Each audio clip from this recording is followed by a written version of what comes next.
მოკლედ, ისრაელის მთავარი მიზანი ამ ოპერაციის დროს გარდა ბირთვული ობიექტებისა იყვნენ სამხედრო მაღალჩინოსნები, რომლებიც იყვნენ პასუხისმგებლები ირანის თავდაცვაზე. 13 ივნისს ისრაელის დაბომბვის შედეგად 20-მდე ყველაზე გავლენიანი მაღალჩინოსანი დაიღუპა და ქვეყანაში დაიწყო ქაოსი. კიბერშეტევების დახმარებით ირანული სპეცსამსახურები ვერ უკავშირდებოდნენ ერთმანეთს, ამიტომაც მაღალჩინოსნების დაღუპვის შესახებ ძალიან გვიან გაიგეს. მოკლედ, ჩემი აზრით ტექნიკური თვალსაზრისით მეტი არაფრის ცოდნა ამ ოპერაციასთან დაკავშირებით არ არის საჭირო.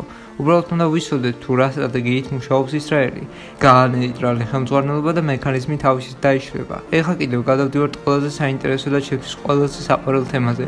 პოლიტიკაზე. რატომ დაიწყო სინამდვილეში ეს ომი? იმედია უკვე ყველა ხვდებით, რომ ეს არ ხდება მხოლოდ ირანის ბირთვული არსენალის განადგურებისთვის. მოკლედ, ამ ოპერაციამდე ერთი თვით ადრე, 13 მაისს ტრამპი შეხვდა საუდის არაბეთის პრინცს მუჰამედ ბინ სალმანს და სირიის პრეზიდენტს აჰმედ ალ-შარაას.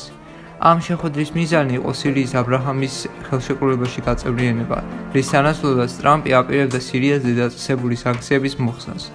რატომ არის ეს შეხვედრა მნიშვნელოვანი და საერთოდ რა არის აბრაჰამის ხელშეკრულება? აბრაჰამის ხელშეკრულება დაიდო 2020 წელს და ეს ხელშეკრულება დაიდო ისრაელსა და სხვადასხვა არაბულ სახელმწიფოებს შორის, მაგალითად გაერთიანებული ემირატები, მოროკო, ბაჰრეინი და სუდანი.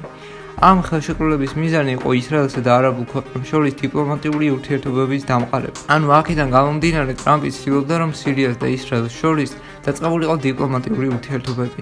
შეიძლება ეს ყველაფერი კი კარგად ჟღერს, მაგრამ ისრაელს საერთოდ არ უნდა სირიასთან მეგობრობა და ისრაელს თავისი გეგმები აქვს სირიასთან დაკავშირებით.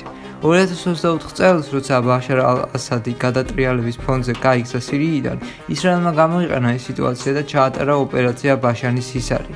ისრაელმა გოლანის მაღლობებთან მდებარე ირანული სამხედრო ინფრასტრუქტურა გაანადგურა. არა, მე შესწომა არ დავუშვი, სირიის ტერიტორიაზე იყო ირანული სამხედრო ინფრასტრუქტურა. სირია საერთოდ ძალიან კომპლექსური რეგიონია, მაგრამ ჩვენ რაც უნდა ვიცოდეთ არის ის, რომ ირანი ეხმარებოდა სირიას.